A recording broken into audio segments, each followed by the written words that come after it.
I had taken my life savings at the time, about 400 grand, about 28 years old time, invested with him, only to find out about 6 months later, he got arrested by the FBI for running a massive Ponzi scheme.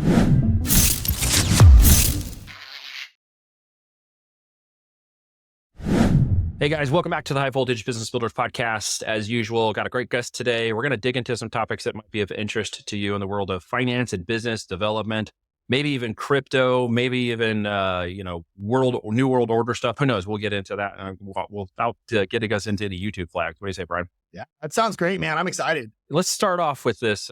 Kick off a little bit about where you are and what you're doing today and what's kind of got you fired up. Yeah, absolutely. I mean, I spent about 20 years in the finance world, primarily in like residential real estate finance, and kind of used that company I had there to really kind of push a couple different other entrepreneurial ventures. Right now, the one I've been working on pretty much full time is an AI software company. Nice. Really helps identify certain characteristics within a property, whether it is, roofs in a certain condition or this or that, kind of really disrupting the home services space in the world of AI. And then my passion project has always been kind of we've really let people down, I feel like, in the public school system on really teaching them the things that matter most in life. And you have people like Dave Ramsey, they do a great job with the baby steps. And then you have the latter part, which is advanced options trading, but you have this giant gap in the middle of the road. And so I basically have really focus a lot on a finance community of basically really teaching people you can't just put money into a 401k and hope to retire someday, or, basically different tax advantage ways and incorporating digital assets and all those things. And so kind of have a big wide range of what I've been involved in from an entrepreneurial side, different marketing strategies. So I'm just excited to teach you guys anything I can kind of give you from a lot of, my failures and or successes in life. Yeah, let's unpack whichever one you want to go after first. It's always easier to pick on the failures. Successes too are always easier because they come off the tongue when everybody's marketing. Let's unpack one of those things that led to a success that maybe started with a failure. Yeah, absolutely. So, I think many of us have gone through that, period of our life where we've had an investment that came to us, and that investment kind of seemed too good to be true, but we really kind of hope, oh my gosh, but you know what? People have done things like this. So in 2010, I actually had an opportunity involving some foreign currency trading with a trader friend I knew, and his dad I always looked up to. He had a Ferrari, the house in Newport Coast, all of this stuff. And so I had taken my life savings at the time, about 400 grand, about 28 years old time, invested with him. And basically it was doing well. I was making like 8-9% per month returns, only to find out about 6 months later, he got arrested by the FBI for running a massive Ponzi scheme, was on American Greed, the TV show. Oh no, he got onto the show. Oh yeah, American Greed, did all of that. And really what that ended up doing for myself was I just said, you know what? It doesn't matter if it's my business. It doesn't matter if it's an investment. Nobody's going to care about my money more than me. So I can't just put my head into the sand and say, I'm going to go in and work and make this money with all these businesses only to trust it to some financial planner or some CFO at one of my business to make sure that they're allocating my resources, and how they should be put. And so it was really a shift in my mind of saying, you know what, everything that I involve myself in, truly need to understand it. Then from that point, once I actually took that, whether it was, different business I had for marketing, for an example, if I knew, hey, you know what, marketing is basically the lifeblood of your business. Like if you don't have marketing, you don't have leads coming in, doesn't matter how good your product or your service is, if people aren't aware of it, they're not going to know about it and you're going to fail. And so it really led to a shift of saying, hey, if I can learn the skill of really mastering getting attention on whatever I'm doing, attention is the currency of business. Many people think it's money. Look at Kim Kardashian. She became a billionaire, not because she had the best product that she did, but her product was her brand and being able to draw attention to it. And it worked, right? And so it really was a good shift of saying, hey, I need to really end up building a skill set that isn't just viable or useful and whatever my current career is, but it was a skill set that really would set me apart when I applied it to no matter the widget I was selling or the investment I was doing. I can learn how to get attention. And by mastering attention, that's really where my net worth went way up and all my businesses kind of started to succeed. Yeah. No, dude, this is great because I don't think, as many people, look at their failures and analyze their failures and say, okay, what could I do better? Many times they feel victimized by their failures. They don't act. They get caught like a deer in the headlights and they kind of go, well, what next? And they always scurry back to what they feel is the most comfortable instead of pushing forward. So kudos to you for pushing forward past those failures and looking at it as, as an opportunity to win and learn, even as big as and dramatic as they are. It's not easy for everybody to do that. Is that something you learned? Is that a coping mechanism from your family? Are they involved in business? Or is that just something that you feel is a normal product of who you are? I'll have to be honest. I think it was a learned behavior. I had a mentor, very, very early on in my career. And I had got like many of us, got my teeth kicked in on just a bad business decision. And, I called him up and was kind of complaining. I was like, this isn't fair. These people screwed me, blah, blah, blah, blah, blah. And he goes, I agree. You got screwed. You go to court, you're going to win. But what I want you to do is every time a business partnership or a business doesn't go the way that you thought it should go, you need to pull out your journal. And I still, to this day, I have my journal sitting here on my desk. And I want you to write down everything that you could have done better to make this business or this opportunity become successful.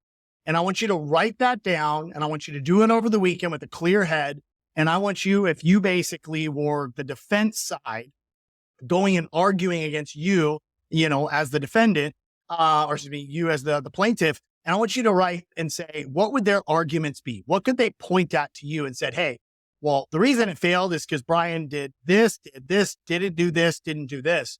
And so every time I've had a failure, I've really just employed that exact strategy where, if something bad happens, I take some time, over the weekend in the morning when I'm kind of sitting outside and drinking coffee after I kind of do my daily devotion. And I sit down and I just outlined it and said, hey, you know what? I could have done this better or could have done this better. And then when I go into another opportunity, I know what I need to work on, because I think a lot of times with people in general, we have a tendency, because our feelings get hurt and emotional, we become blinded to what we had. Because if something doesn't work, both sides had some fault in it. It's never one-sided. And so when you start to... Truth is always in that middle, right? My truth, your truth, and somewhere in the middle is the actual truth, always. And that's where it comes. Yeah. And he kind of followed up with it and said, his name's Drew Logan, New York Times bestselling author, just awesome guy. And he had told me, he said, what you have to learn, he goes, there's two things in business that have made me very successful. And I've lived kind of by these two core principles. Number one, I will never do business with somebody that hasn't failed. If they have not failed yet, I will not do business with them, because I don't know how they're going to react, or just got lucky or whatever it is. I think we all learned that at some point in a failure to come to that conclusion. I came to the same conclusion. If you haven't had some major trouble already, I don't want you involved in my business. 100%. And he's like, and the second thing is, he goes, I will take somebody that has an extremely diligent work ethic, because he basically said there's three types of people really in this world. And he kind of defined it. He goes, the number one type of person is the person that no matter what their circumstances are, they show up every day, they work hard, because they know that they have to go home at the end of the night, and they have to look in the mirror and say, hey, you know what? Did I give everything that I could have given today? Did I give you this? And he said, then there's a second type of person that is always looking at, he called them the amoeba. They're always looking at attaching themselves to somebody that is a hard worker to pull them along in life. And he says the amoebas are important because, you know what, they'll help you out. They'll eat the bacteria off you. They'll kind of keep that number one person going. And he said, then there's a third type of person. There's the victim, where nothing is their fault. Whatever the conditions surrounding them is always the excuse for not giving them, their opportunity to succeed. So he said, Brian, what you have to do is you only want to work with people that have a very, very diligent work ethic. He goes, I can teach people things. If they're coachable and teachable, that's awesome.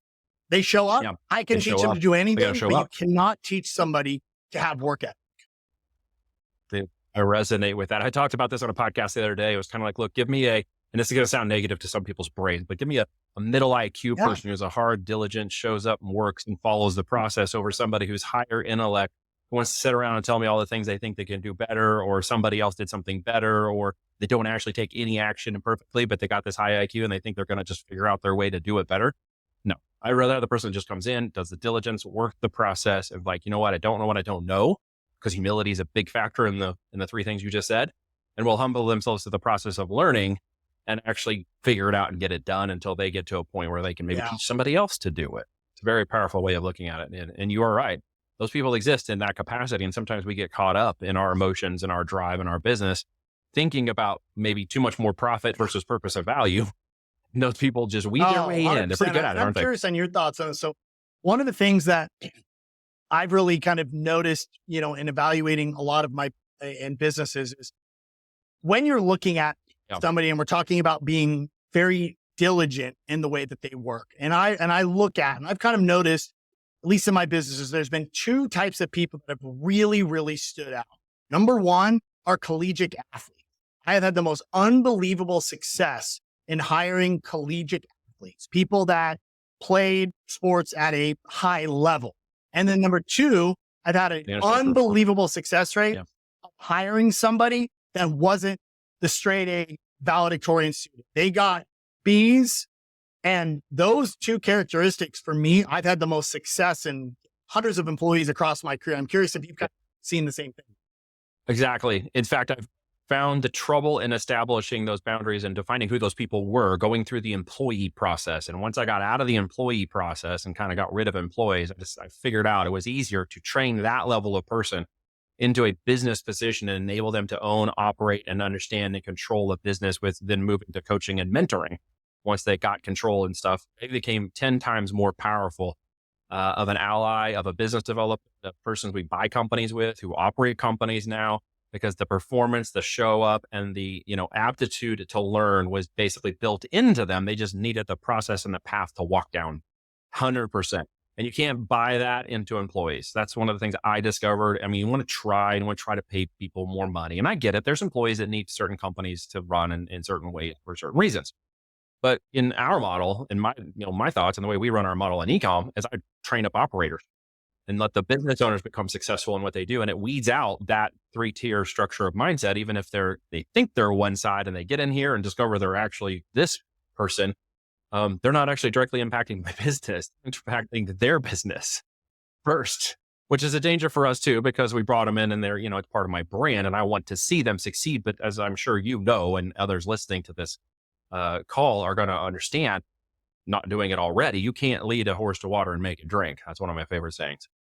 So I can lead all these people in and show them all the same opportunity. And some are going to look at it and take minimal effort. Some are going to do nothing. And some of them are just going to work the process, show up every day and fail through it and fail up and become some of my best builders, some of my best operators. It just takes time to discover which one of those people are actually, and some of them don't even know they raise up in the process. Some of them, like you just suggested earlier, have been conditioned through the process to realize I'm one of those. Like, I am an operator. I am that person. I get it now. I've been here, doing this for a year or two. And I now realize I'm that person over here. And if I were to go IQ test them or look at their grades or ask them about their history, you're going to find that they're most of the people who were kind of like, yes, in school. Yeah. Like, I kind of did it because I didn't know what else to do. I didn't really get all the best grades. In my case, I failed out twice because I didn't know what I wanted to do. So I just went back because I'm like, well, I don't know what else I'm going to do at this point. And then realized I didn't want to be in school at all. So I quit. Yeah.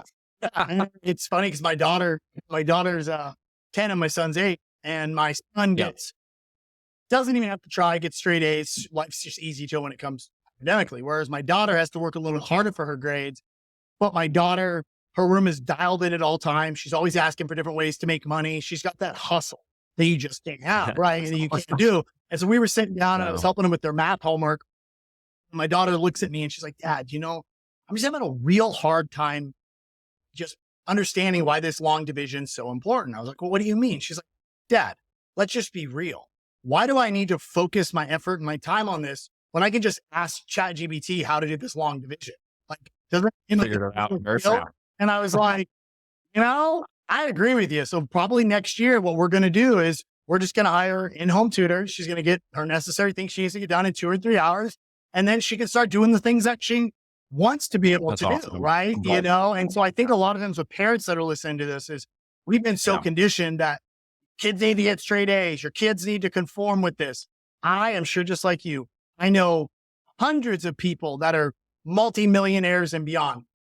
Very, very small percentage of them were a valedictorian or were the top of their class. Most of them basically just said, I think school is pointless. It leads me down a path with a lot of student loans, working for somebody else. And everybody that I looked up to, they kind of said no to the status quo and made their way and learned skill sets that they could monetize. And I think that's a big shift that. And I know we have to say this in today's world of logical fallacy arguments. Folks, what he's not saying is there isn't a track for some folks who need to go through education, like a doctor or a lawyer or a certified track. He's not saying that, because I know there's going to be somebody listening to this who's like, well, not school is not, for everybody. Blah. Like, guys, if you're listening to this podcast and that's what you just thought in your head, you might want to ditch this podcast because you missed in the boat, right? The boat is that those fallacies, those arguments, those condemnations, they don't rock here anymore. Like, they didn't rock in the first place. So just be very clear. The end result is, if you want to take the opportunity, you should look at that aptitude. You should look at that skill set. You should go get trained on those things that you can do better, because his daughter and my daughters are going to outpace yours, because we are simply giving them the opportunity and taking the time and energy to focus on what they need to do. Kudos for you for bringing them into a situation where they're going to get focused support on that, because I see a lot of entrepreneurs like yourself out here who are all about that hustle and grind. They get on here and they talk podcasts and they talk all this big stuff.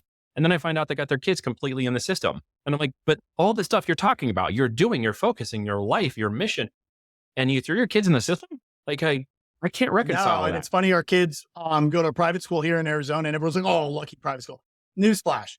My wife's an absolute stud. As soon as we moved here to Arizona, she researched it. And believe it or not, you get about $8,000 per kid in Arizona to put your kids in a private school versus public school. Then in addition to that, as a business owner, I can contribute up to $5,000 per kid, rather than paying it to the state of Arizona in tax, and actually donate it to their school and apply it to a student, not my own, and other parents can apply it to my kids. So my kids go to the best private school in the state for $4 or $5 grand a year, which is what most parents pay on competition dance lessons or club soccer, right? And this is their fact. And what's cool of their school is from a very early age, they take entrepreneurship, they take technology classes, they take the things that are developing the skill sets of today, because our education system was built really before we had computers. We had this type of technology. Long time ago. And it hasn't changed very dramatically. Same format, same output, same expectations.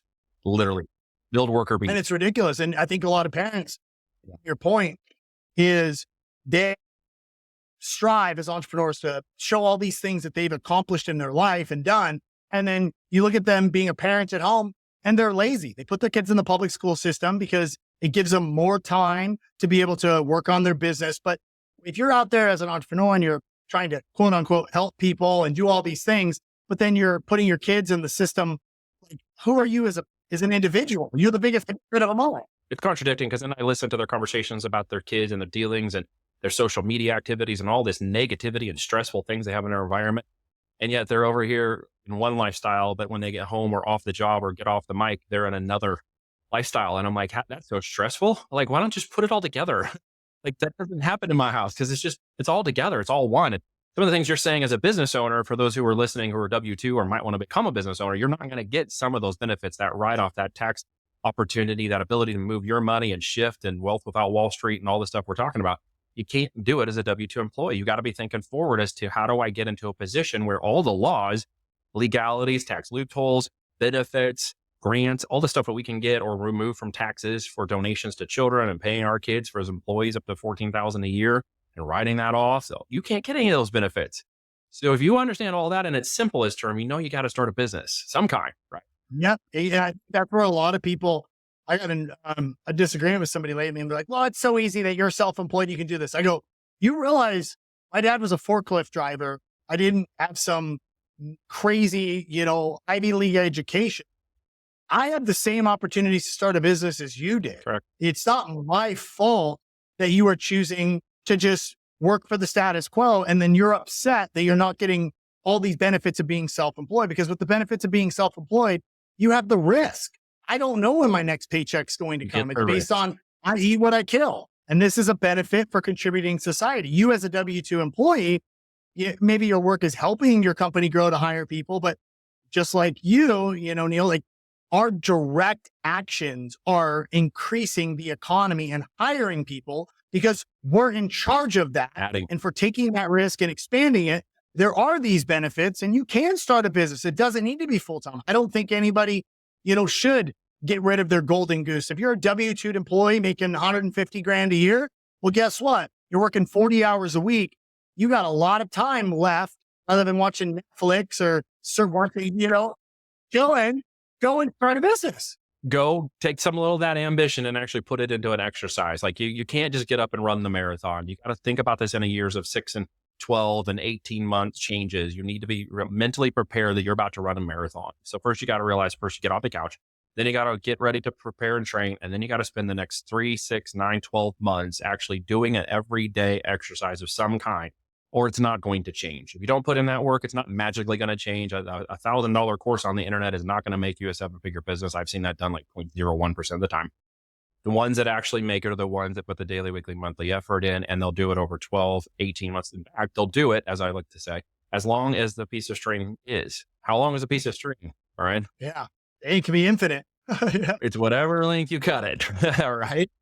So don't put any barriers on the opportunity. I'm echoing exactly what you're saying. Don't put any barriers or limitations on the opportunity. I say take 3 to 5 years and do whatever others are not willing to do so you can live like nobody else can after them.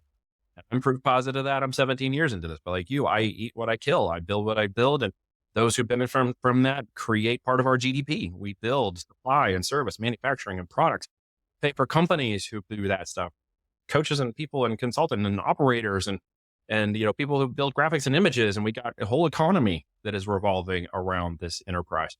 That's producing something. And I'm curious on your thoughts of it. Is somebody that didn't spend a lot of years in the home services, but with our AI software, over the last couple of years, I've been really heavily, in different, kind of home services, construction fields. And one of the things I think that is really missing for people that are wanting to like, well, you know what? I'm not a computer guy. I'm not an AI guy. I'm not a marketing guy. Like I'm more a guy that works with my hands. Well, this is probably about a year ago, I read a study that basically said, the average age of a contractor is now 52 years old in America. Is the average age. Is that high, really? Wow. 52 now.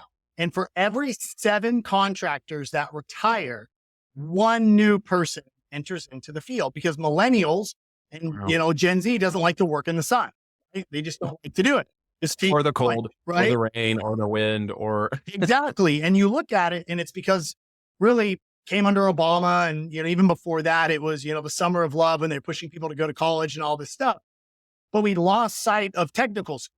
And I know over the last couple of years, I have a lot of friends that quote unquote were looked down upon because they became a mechanic or a roofer or a plumber or an electrician. And now, seeing them, I'm 20 years out of college now, looking and seeing them, they're some of the wealthiest guys I know. Like one of my buddies is a roofer, and he just has a small crew and he's making like 500 or 600 grand a year. And he's recession proof, right? And so I think a lot of people, when it comes to business, as much as, I think e-commerce is great. I think a lot of those things are great, but you don't have to think about owning a business as just something that requires some type of marketing skill or some type of e-commerce skill. There is a massive need of people that need to get out of high school, go into technical school, learn a skill, and then take that skill that becomes recession proof in a field where you could see it. Why, why are private equity companies, buying all these things? It's $1 out of every $3 in VC goes to AI, $1 every $3 goes into home services, and then the other $1 out of every $3 gets split up between everything else. So it just shows you what private equity thinks of home services. So I'm curious, what are your thoughts on, some of that stuff? I've been in the same boat. I know some really great younger guys who are in their mid 20s who are absolutely crushing it in the home services space. They went to 2-year trade schools. They apprenticed with it. And one guy's bought his company out. He's now buying another company. He's 26. He has a different problem we don't talk about because I don't want to pick on him, but he can't find anybody to marry because he can't find anybody who's he's like, I don't want to date any of these girls. He's like, where are all the good girls? It's like, I got the job, I got the business, I got all the money. He's like, now I just work all the time because I don't have a family yet. I'm like, oh man, that sucks. But he's crushing. The services, the trade services, we, as a homeschool, or we've got boys in our community group. I have all girls, so it's a little different. I don't want to force my girls into trade because I don't think that's where they should go. But there's a lot of boys in there, and a lot of the dads think like us. And so they are saying, hey, you should consider a trade. You should consider one of the major trades, because if you can build it into a business, there is a lot of opportunity, and it's literally a very low bar to jump over. And those businesses sell great with multiples. There are a lot of those companies that are trying to sell right now that make really easy acquisition targets. A lot of retirees, you can pick up all kinds of business in that space. You don't even necessarily have to be the person working the job every day. You do have to understand its operations and cash flow and how it runs, and make sure you know who your operators are. But there are a lot of those businesses for sale in local areas that many of them are SBA approved because of the type of business they run. So it's a good opportunity. So for me, I'm like, yeah, take a look at those businesses. I love e-commerce for the reasons I love it, and why I think it's, great. And it's been a double-digit growth model. And, Amazon itself is up 13%. It's just one channel from last year. So there's a huge opportunity in that physical private label space, but there are secondary business models that survive. And even Amazon with its home services system has enabled many of those companies to take advantage of its system as lead generation. Some of them have blown up in the last 3 to 5 years by attaching themselves as a service provider to Amazon for any product that's bought on Amazon, a sink, a kitchen, I'm just going to say something that wasn't relative to a dishwasher. There. Okay. So I'm getting into it there. It can be installed by these technicians, and they're just picking up their leads and getting their jobs continuously right off our lead gen machine. So there's a huge opportunity to combine digital and physical, which is what I like about us, private label physical products combined with digital, and all the services and stuff that are around 100%. Get in the trades. It's 2 years. You won't be that much into debt, if at all, in what you're doing. And you can come out making 6 figures in a few years later, very few years. And I don't see that happening with a 4-year degree or a 5-year degree in social studies or gender studies or whatever. It's not happening. And they've been lied to, dude. It's so easy to pick on them at the end of the day. And it really is easy. They've made it easy on themselves. But at the end of the day, they're getting bad judgment. They're getting bad advice. They're having trouble disseminating the right information and the right understanding of what it takes. And they all think they're going to be making $200,000 a year on the internet. It just doesn't happen. Not like that. No, it's wild. Nope. Now when it comes to one of the things I like to kind of, dissecting, and I'm curious, because you obviously as a business owner on this is, I myself, one of the things I like to look at is kind of capital management strategies, right? Because one of the biggest things is you make money in your business. And when you have money coming in your business, you basically have a couple opportunities that come in front of you. Number one is you can obviously reinvest your business to obviously grow. You could put that money in savings, which now we know you basically got to earn 7% on your money, just, match inflation, right? And then you have a lot of companies out there that are now, like what Michael Saylor has done or what Tesla has done, which is saying, hey, you know what? I'm going to invest in my business, but I'm also too going to look at employing some digital market or digital asset strategy. I'm going to start doing Bitcoin as a treasury or some of these things. And so, one of the things that I think really people have to understand is not only do you have to learn how to run your business, but then once you start making that profits, your other job is how do I keep that money from not going back into Uncle Sam's hand, right?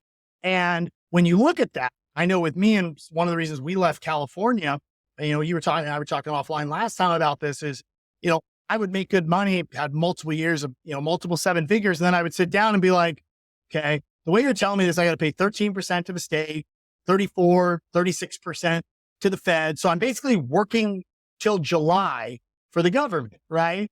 And I think when when you're going into a business, there's 3 things I tell everybody to look at, is number one is you need to understand the multiple in your business. That was my big mistake.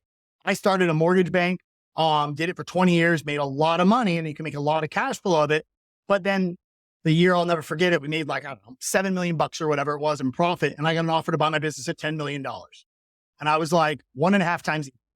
And I was like, what? Why did nobody tell me that when I started this business, I should be paying attention to what the multiple is? Because nobody wants to run a business for the rest of their life. Their goal is always eventually, when you retire, to have a multiple to obviously sell. As an asset. That's right. You built an asset. And then number 2 is I had to realize is, okay, when I'm entering into a space and I'm doing this, what problems am I going to face with the disruption coming from either 1, people not wanting to work as hard, and number 2, AI, right? Like how easily can I be disrupted and how can I leverage AI?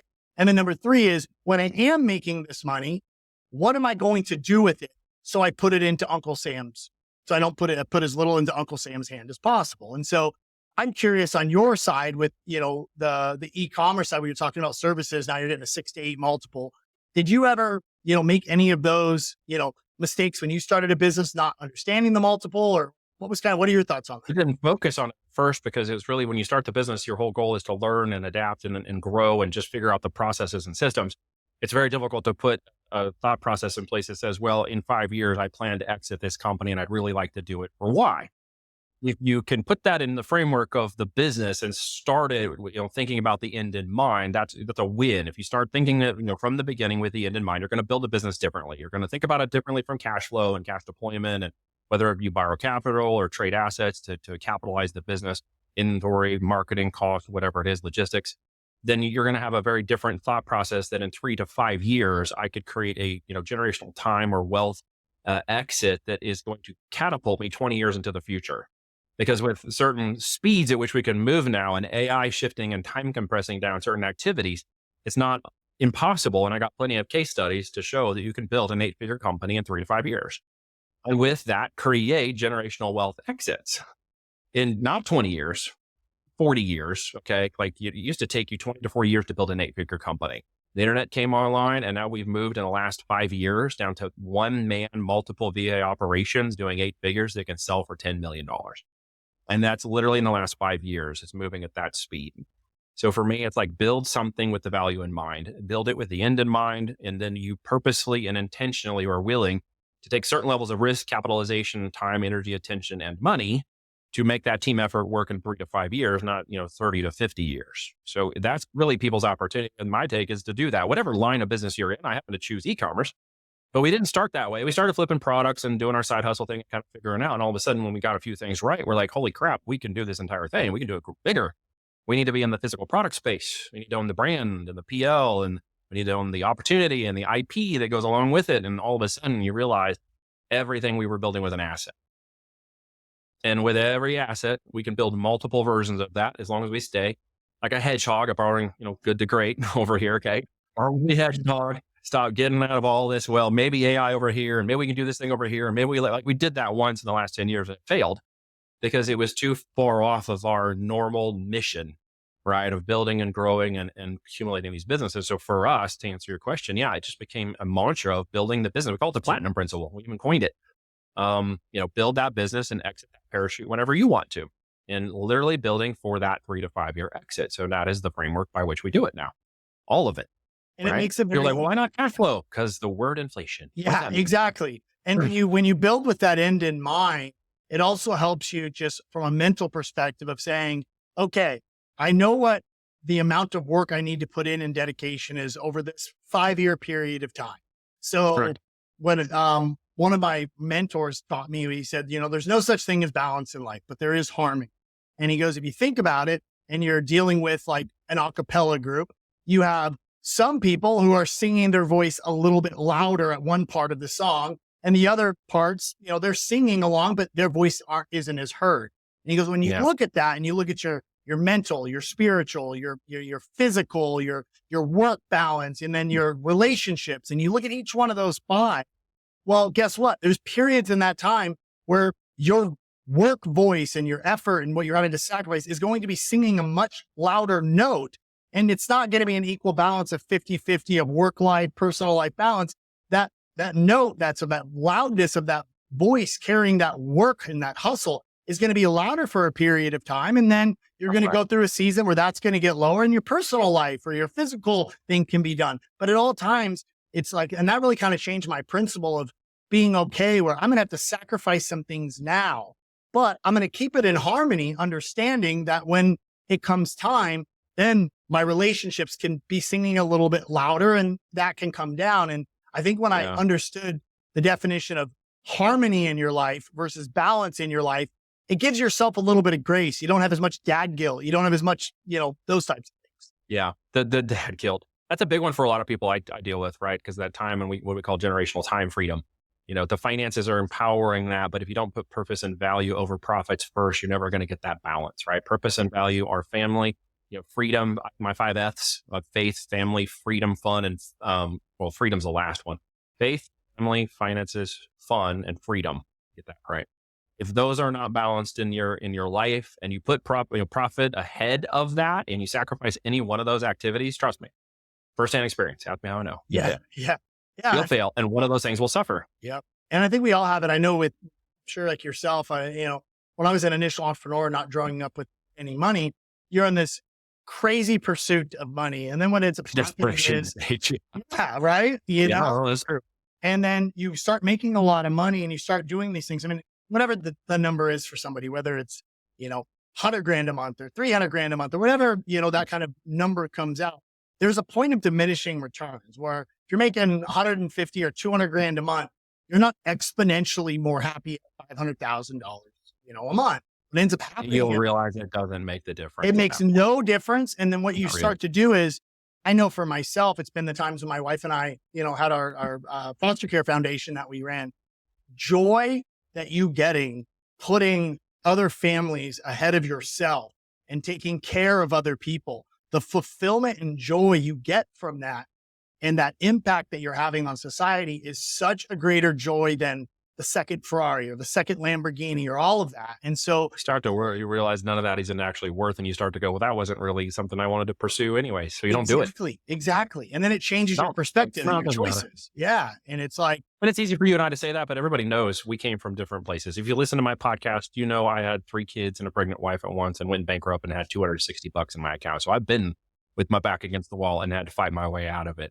So it's one thing for me to not have $500. Is another thing to be sitting on 500,000 and 5 million. It's a very different process when that comes to fruition. But literally, Brian's story, my story, if you're listening today, is one of resilience. It's one of determination. It's one of seeking mentorship. I did too. When I got things wrong, I went out and I was like, okay, who do I need to actually pay attention to? Who's willing to teach me? Who do I have to pay? Who do I have to beg and borrow and steal to get my attention, get their attention on me, to make it work, to figure out how to change all of this in the past, to make that a rearview mirror thing. And once you get into a position of doing that, the best fun I have is watching my friends win. The ones that are wanting to work and to do the work and say, hey, help me out. And okay, great. Here's what we got to go do for the next 12 months, and actually seeing them succeed in it. I have a lot of fun in that. That gives me a lot of joy watching these people. And it bugs me to no end the ones that quit at the last 11th hour. Yeah. And I think it's important you're, and you can always end with it, but like, with the faith part that you brought in. I mean, that's a big part of my life is it keeps me grounded. Like, I've been a Christian for many, many years, but I really, as my success in my career was pushing me forward, I kind of many times felt like I didn't need God as much because life was kind of coming easy to me. And then when life crashed, and just like you, I, lost everything in certain periods of time or business deals and it pulled me back. And then when you rebuild it, you have to learn that as human beings, innately, we can be greedy, selfish people. And if you don't put your faith first in your life and you don't really have that cornerstone in your life, you actually are self-destructing in a lot of manners. And so I think you are. Well said. At 42, my faith is a cornerstone, in my life. And when I understand that is, yes, the money I make is nice, but we all know, famous Bible verse, to much that is entrusted, much is expected. And so when I kind of take that on and say, hey, you know what? I have to remember at the end of the day, yes, if things go well in my life, it is my job to help take care of other people, to be generous with these things and not get so attached to them. And so I think a lot of the people that I know in life that have made hundreds of millions of dollars, they've been divorced, they've ruined their families, they've been lonely, they've been all these things. And then when they've gotten that faith aspect in their life and had that cornerstone, they had they changed the value that they put on certain things, and purpose and the value becomes of that, and I think it's a very, very important part for anybody listening to this. If you're not going to church, you don't have that faith aspect, I guarantee you it's some reason why you're kind of searching for something. And when you find that, a lot of these other things in your life start to fall into place. Very well said. Couldn't have said it better myself, dude. I mean, that's my own story at the end of the day. And in fact, the arrows and the challenges, I know there's an idea that prosperity brings a certain kind of protection, but in actuality, you become a bigger proponent of attacks. It becomes easier to pick on you.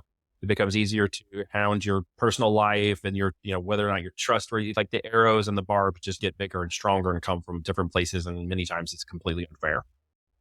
You had a story of moving from California to Arizona because you got a big barb thrown into your company. You want to tell that story or that? Yeah. So, exactly. So one of the reasons why, I ended up making that decision is my wife's from Texas and I grew up in California, but I grew up in a different California than the California today.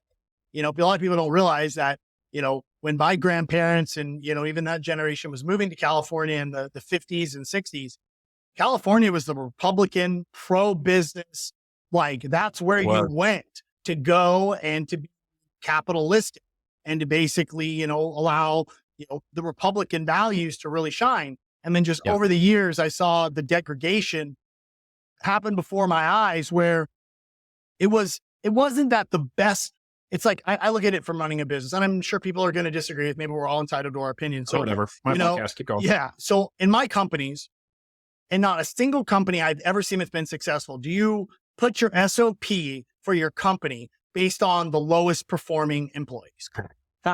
You never do that. No, right? You'd never do that. You'd be out of business. You'd be 100%. But yet in California, what started to happen is from an employment law standpoint and just the overall, society of the government was, we are going to be making business decisions with our state that protected the laziness and or the lifestyle of the lowest contributing members of society from an employment standpoint, from a moral standpoint and all this. And so I had gotten hit with an employment lawsuit for an individual that was fired for very, very good reason.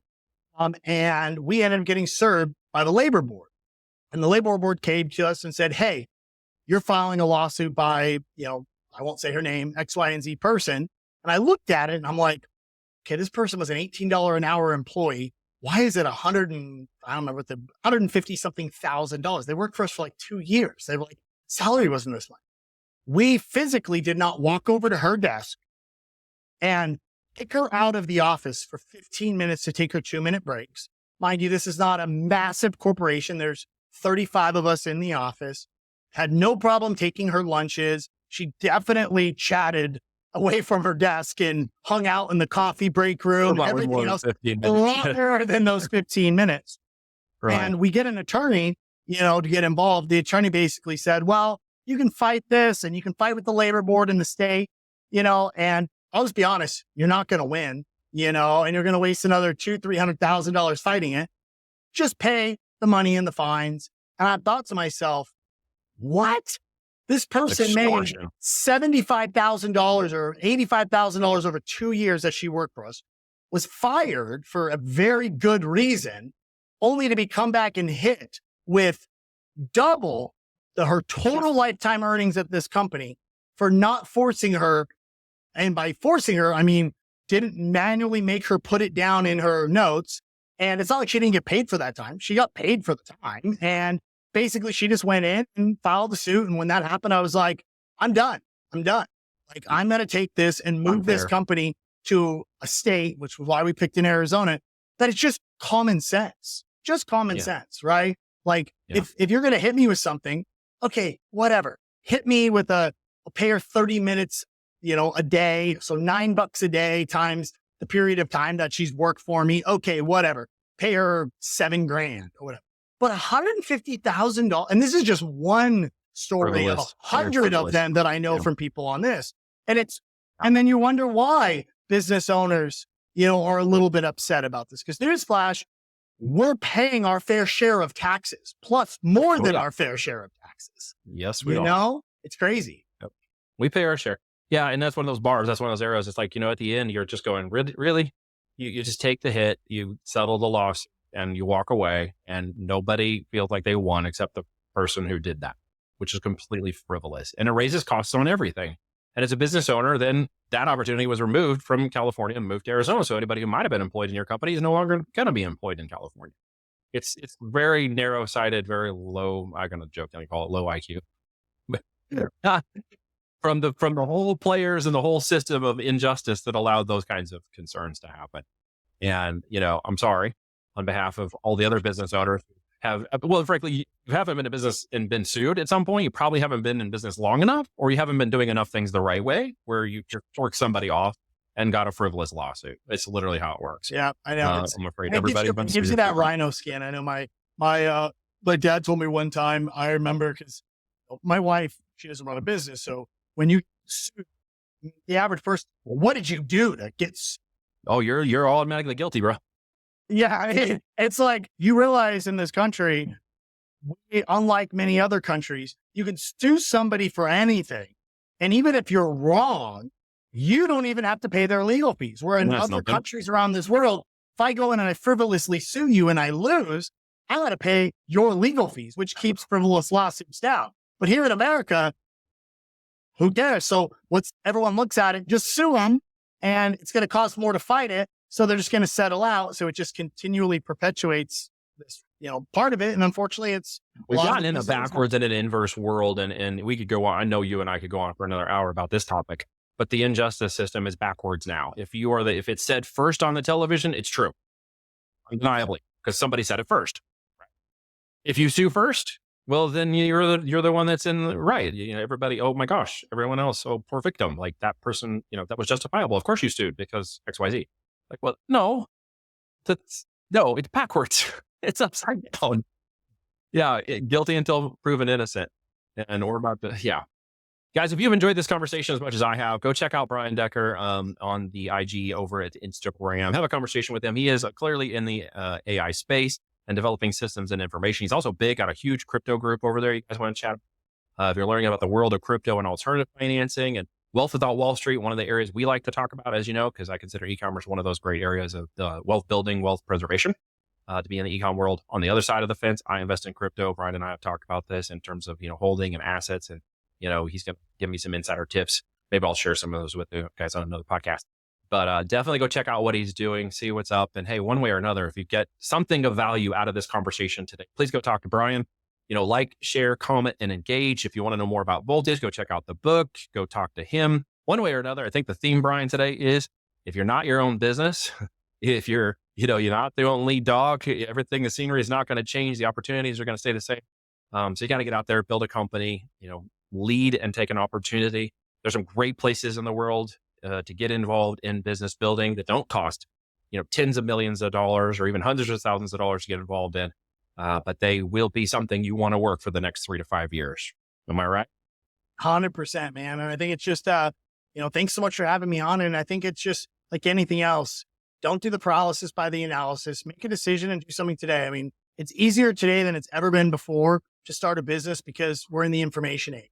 You learn anything you want pretty much on Twitter or YouTube or Teachable or school or Udemy. You have so much information at your fingertips that it's really, if you're not taking advantage of it in today, you would have never taken advantage of it in any other time in history because it's never been easier to actually get the information for free out there. So, change that family line, change that generation, and even if it's just spending 30 minutes today after this, looking up something on a skill set about starting a business, just do something today and let that momentum carry you forward. And I appreciate you, Neil, having me on. And like I said, any of you guys that have questions, reach out to me on IG and I'll respond to all your DMs. Guys, please do that. Also, like, comment, share, help us beat big tech and their stupid game by getting this out there. And if somebody needs to hear this, please share this message with them today. We greatly appreciate it. Thanks to you and all of our listeners, and for show members and guests like Brian, we're now in the top 3% on listen notes. So that's cool because I didn't expect that when I started having this conversation. So that's very fun. Guys, get out there and remember all simple stages of this thought process today. Your opportunity begins with getting rid of your excuses. Okay. We'll talk to you guys again soon. Take care.